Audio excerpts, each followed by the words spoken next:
Dans cet épisode, je vais vous parler des exercices. Les exercices qu'on vous demande de faire à la fin d'une leçon, donc lorsque vous apprenez le chinois, qu'on vous dit, bon, il faut les faire, et puis au final, on n'a pas envie. Voilà, on n'a pas envie de les faire parce que c'est tout simplement...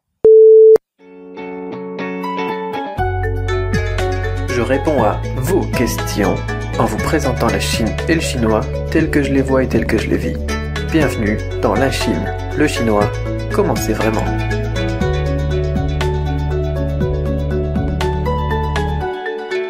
Bonjour, c'est Dribo et bienvenue dans cet épisode spécial du jeudi, donc sur l'apprentissage du chinois. À chaque fois on parle de l'apprentissage du chinois, ou bien alors de trucs pour améliorer son quotidien, améliorer ses capacités, donc dans la vie de tous les jours, voilà. Et aujourd'hui, eh bien, c'est une spéciale sur les exercices. Les exercices, c'est vraiment quelque chose de terrible, c'est terrible parce que on nous dit juste, voilà, il faut les faire. On nous dit, bah tiens, t'as fait des exercices, si tu les as pas fait, tu auras un avertissement, voilà, ça c'est le prof typique. Bon, j'en ai marre, je convoque tes parents, voilà. On n'a pas envie. Et d'ailleurs, si vous êtes adulte, c'est pareil. On procrastine, on râle, on reporte, on se dit, ah putain, il faut que je fasse l'exercice, fait vraiment ce truc, voilà. Bon, ça faudra que je coupe un petit peu au montage, parce que j'ai dit qu'il était clean, mon podcast, mais dans la logique, c'est comme ça. Dans la logique, au final, c'est la même chose lorsqu'on vous dit, tiens, là, c'est parce que je vous en reparlerai jeudi, mais quand on vous dit, voilà, il faut que tu boives tes 2 litres d'eau par jour. Les gentils disent 1,5 litre. C'est dégueu l'eau, ça a un goût d'eau. C'est pas transcendant, voilà, on va pas chez les gens en disant, ah bah tiens, je t'ai ramené une bonne bouteille, voilà une Volvic pour accompagner notre super repas, merci de m'avoir invité, j'ai pris de la Contrex aussi pour le dessert. Super sympa. Non. On n'a pas envie de faire ces exercices, on n'a pas envie de boire de l'eau. Pourquoi ? Parce que, d'ailleurs pour l'eau, à part les sportifs qui transpirent leurs 50 litres d'eau durant leur séance, je connais personne qui boit ces 2 litres d'eau. Les études, elles montrent que 75% des gens, ils boivent pas toute l'eau qu'ils devraient. Voilà, donc on peut supposer que les 25% c'est des sportifs, des gens qui font leur jogging, ou des gens qui boivent de l'eau parce qu'on leur a dit effectivement. À part moi, je n'en connais pas en tout cas. Je vous en dirai plus d'ailleurs sur la spéciale de la semaine prochaine, mais parce que là on est sur des exercices, mais quand on sait qu'on mémorise mieux quand on est hydraté. Voilà, j'ai fait le rat de laboratoire pour vous, je vous raconte tout la semaine prochaine, et que par exemple, on vous dit, je suis en train de bouger dans tous les sens, vous me voyez pas, mais je bouge dans tous les sens. Il faudrait vraiment que je le fasse en vidéo, ça m'énerve, voilà. Et quand on vous dit, voilà, t'as 2200 litres de sang qui passent par ton cerveau en 24 heures. Imaginez ça.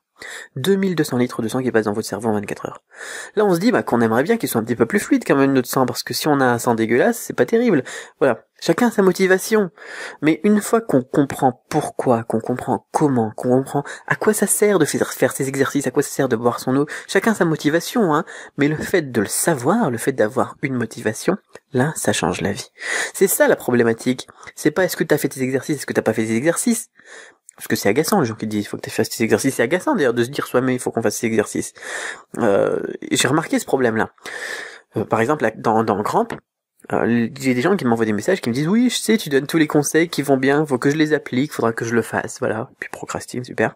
Ou Pascaline qui me disait il y a pas longtemps aussi, Pascaline qui avait déjà posé une ou deux questions dans un épisode précédent, qui me dit aussi, tiens, si seulement je pouvais être immergé, j'apprendrais mieux.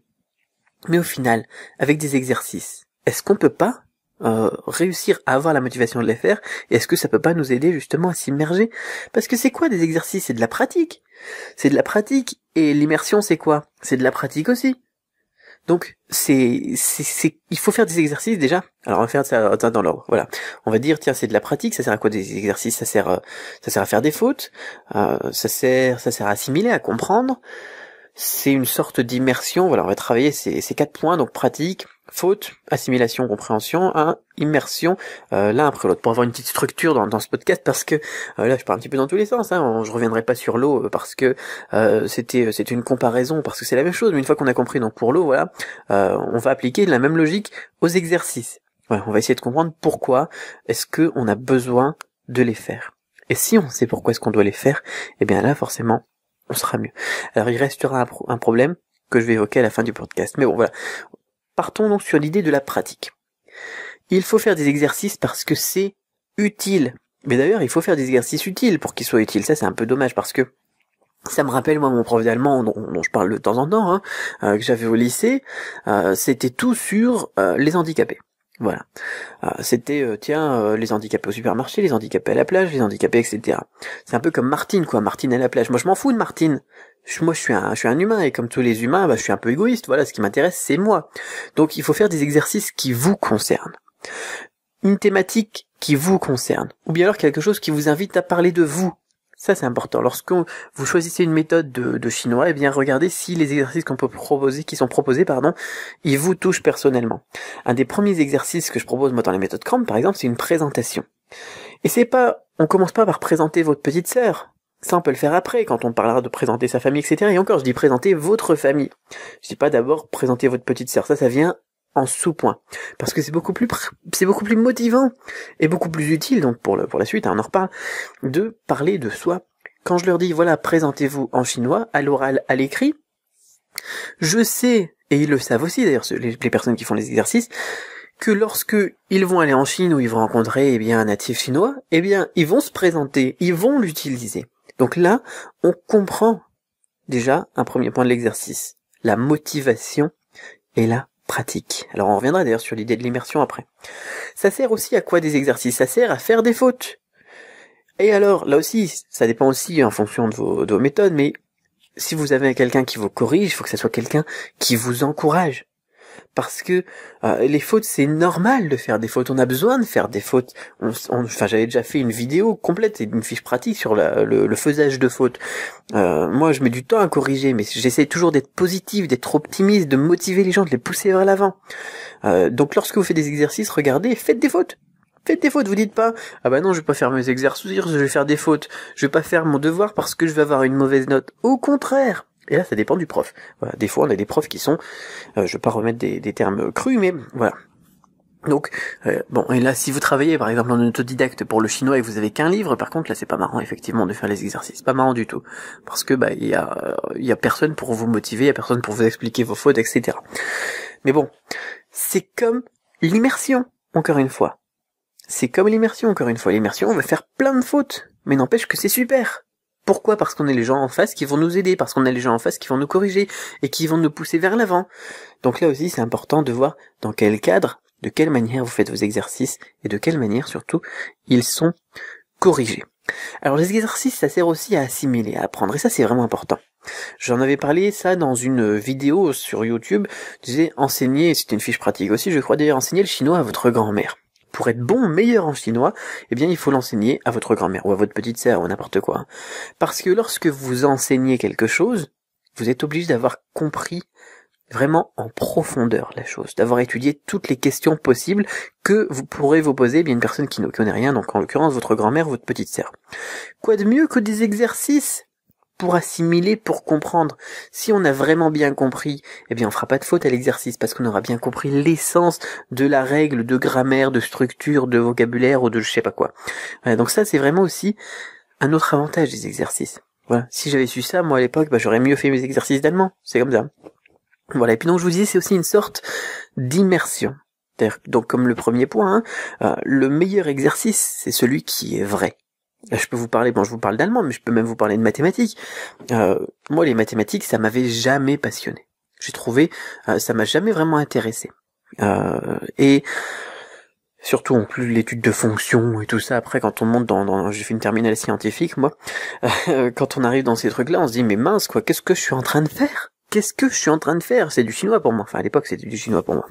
Maintenant, le chinois, je peux pas le dire, mais bon. Et puis, alors que j'étais au lycée, j'étais allé tapisser la salle de bain de ma grand-mère.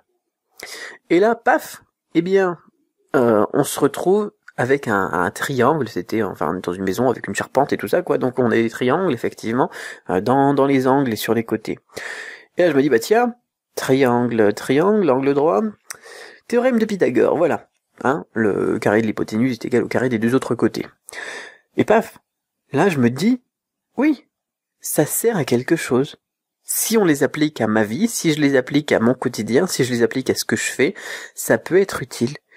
Et là, ensuite, quand je me suis mis à dessiner, par exemple, j'utilisais le nombre d'or. Je sais pas si vous connaissez le nombre d'or, qu'on retrouve dans des trucs comme les pyramides, le Panthéon, ou bien alors dans la nature, dans la suite de Fibonacci aussi, etc. On a des logiques comme ça, un nombre pi, suite de Fibonacci, donc le nombre phi, nombre d'or, etc., qui nous permettent de faire des trucs géniaux, qui nous permettent de construire nos dessins, de construire nos idées, nos designs, nos je sais pas quoi, de manière jolie, tout simplement en faisant des belles proportions. C'est bête, mais c'est comme ça.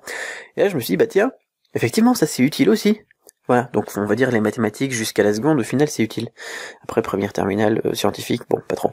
Mais peut-être qu'un jour j'y trouverai une utilité, mais si j'avais su ça à l'époque, si j'avais su ça avant d'apprendre ce fameux théorème de Pythagore ou n'importe quoi. Bon là je suis en train de partir dans vraiment loin, mais c'est pas grave. J'aurais aimé les maths. Je serais pas arrivé à des notes toutes pourries sur la fin de ma terminale, quoi. Je m'en suis pas trop mal sorti quand même, mais bon, voilà quoi. J'avais pas envie de faire mes exercices de maths, tout simplement. Comme vous avez peut-être pas envie de faire vos exercices de chinois parce que, eh bien, vous savez pas tout ce que je vous dis aujourd'hui. Il faut les voir comme un défi. Il faut les voir comme un challenge. Et il faut surtout apprendre et faire des exercices par la pratique.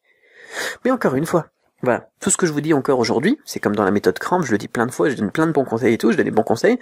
Je suis sûr qu'en tant que bon procrastinateur que vous êtes en train de vous dire oui mais, ou bien alors mais peut-être que dans votre tête. Et je vous comprends parce que moi j'ai été pareil pour plein de trucs, et je suis encore pareil pour plein de trucs d'ailleurs. C'est difficile d'être contre notre nature procrastinatrice.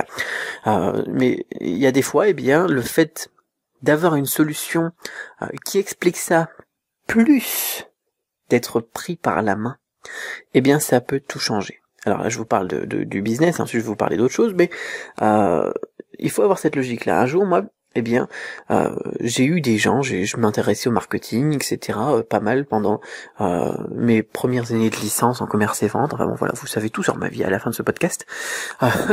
Et bien, on me disait, tiens, le marketing, il faut le penser comme ça, il faut l'axer comme ça, il faut faire comme ça. Et puis c'est tout, ça rentre par une oreille, ça sort par l'autre. Et puis plus tard, un autre jour, au final plus tard, presque 5 ans plus tard, on m'a redonné ces bons conseils, et j'étais tout à fait d'accord avec ces conseils-là. Je suis sûr que vous êtes tout à fait d'accord avec les conseils que je vous donne, c'est du bon sens, c'est de la logique, effectivement. Cédric, il a raison, il est super, Cédric, d'ailleurs. Et modeste et tout. Et un autre jour, eh bien, quelqu'un qui m'a dit, ok, t'as les principes de base, maintenant, à l'action. Aujourd'hui tu fais ça, demain tu fais ça, troisième étape c'est ça, quatrième étape c'est ça, baby steps. Voilà, c'est un américain. Baby steps c'est donc des pas de bébé quoi, c'est un pied après l'autre tout simplement. On se casse la gueule, on recommence. Voilà, enfin on se casse la figure, pardon. On a parfois besoin d'être pris par la main pour être vraiment efficace. Enfin si vous êtes comme moi, en tout cas, eh bien c'est le cas. Alors je réfléchissais beaucoup à cette problématique de mes élèves qui faisaient pas les exercices, ou bien alors des personnes qui me disaient si seulement je pouvais être immergé. Voilà, là je reprends des phrases qui sont tirées de la réalité, et je me suis dit voilà, je pourrais créer un programme d'apprentissage du chinois par les exercices. Un complément à la méthode Cramp, par exemple, un challenge pour vous tester, même si vous avez déjà commencé à apprendre le chinois avec une autre méthode ou en autodidacte, eh bien, j'ai créé ça. Voilà, c'est un challenge. Baby Steps, c'est pareil, où je vous dis, tiens, premier jour, aujourd'hui, vous faites ça. Vous créez un compte sur Weibo, vous téléphonez à un hôtel, vous demandez des questions, je sais pas moi, sur la qualité des serviettes de bain dans la salle de bain. Deuxième jour vous faites ça, troisième jour vous faites ça avec des exercices comme ça qui permettent d'utiliser bien tout ce qui est appris dans le quotidien au final dans une méthode de chinois.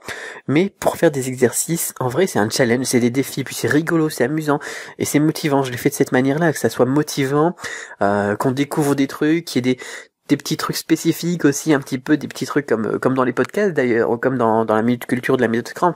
Elle a du succès la méthode Cramp avec la minute culture à la fin à chaque fois.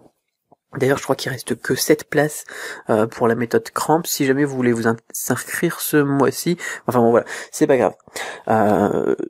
En tant qu'auditeur de ce podcast, eh bien je voulais vous le proposer aujourd'hui. J'ai pas encore terminé en fait. Ce sera une bêta qui sera lancée jeudi prochain. Et en tant qu'auditeur de podcast, eh bien vous pouvez pré-réserver votre place si ce concept vous intéresse. Voilà. Fallait que je vous l'annonce aujourd'hui. Et comme j'avais en plus envie d'axer ce podcast sur les exercices justement, eh bien, je vous le dis, voilà, si vous voulez, eh bien, pré-réserver votre place pour ce petit programme complémentaire que j'ai appelé Challenge du chinois. Challenge comme un challenge, comme des défis quoi du chinois. En vous préinscrivant donc sur du-chinois.com/exercice, exercice au pluriel, donc EXERCICES, donc du-chinois, le tiret du 6, du-chinois.com/exercice, exercice au pluriel, vous recevrez le mercredi 3 décembre un lien prioritaire pour vous inscrire. Parce que c'est une bêta, et elle sera ouverte pour seulement 100 personnes jeudi prochain. Ça c'est vraiment important de le noter. Et ensuite la vraie version finalisée, c'est un truc énorme, j'ai envie de dire, parce que j'ai jamais fait quelque chose d'aussi pro, d'aussi développé. Je l'ai créé avec Yoni du blog Kung Fu Tradition, qui a déjà intervenu plusieurs fois, donc dans les vidéos et puis dans la conception aussi de produits et de podcasts et de questions et de tout ça. Je travaille beaucoup avec lui, plus avec un designer indien qui s'appelle Gaurav d'ailleurs. Je pense pas qu'il écoutera ce podcast, mais c'est pas grave. Donc c'est vraiment quelque chose de très abouti, de très développé. On a voulu faire quelque chose de motivant, d'intéressant, et surtout qui vous fasse bien bosser en vous amusant, en vous faisant plaisir, et puis comme un challenge, quoi, tout simplement. Je vais pas me répéter non plus. Ça sera quelque chose d'énorme. Et donc, si vous voulez en profiter, eh bien, en avant-première, tout simplement, eh bien, préinscrivez-vous. Je suis encore en train de bouger dans tous les sens. Préinscrivez-vous sur du-chinois.com/question, /exercice, exercice au pluriel. Et voilà. On va y arriver. Donc bon, allez vous inscrire sur ça maintenant, et puis vous savez quoi, moi j'ai hâte d'être jeudi prochain. Pas pour l'ouverture du truc, parce que de toute façon pour vous ça sera mercredi. J'ai hâte aussi pour ça, pour mercredi, mais aussi jeudi pour ce fameux podcast sur la mémoire, parce que là j'ai toutes les idées qui sont en train de me fuser dans la tête, sur tout ce que j'ai fait ces dernières semaines pour vous préparer le podcast, donc sur la mémoire et tout ça. Donc bon, on se retrouve demain pour des questions normales, et sinon eh bien jeudi prochain pour le prochain podcast de ce type. Voilà. Je vous souhaite une excellente fin de journée. Voilà, il y a vraiment pas de structure dans ce podcast, mais je vous ai dit des trucs comme je les pense et comme je les vois, et puis comme je les vis aussi d'ailleurs. J'ai beaucoup raconté ma vie, et je trouve que c'est vraiment essentiel. Voilà, on se retrouve demain pour un truc plus structuré et 3 questions de votre part que vous aurez posées sur du-chinois.com/question au singulier. Allez, bye bye.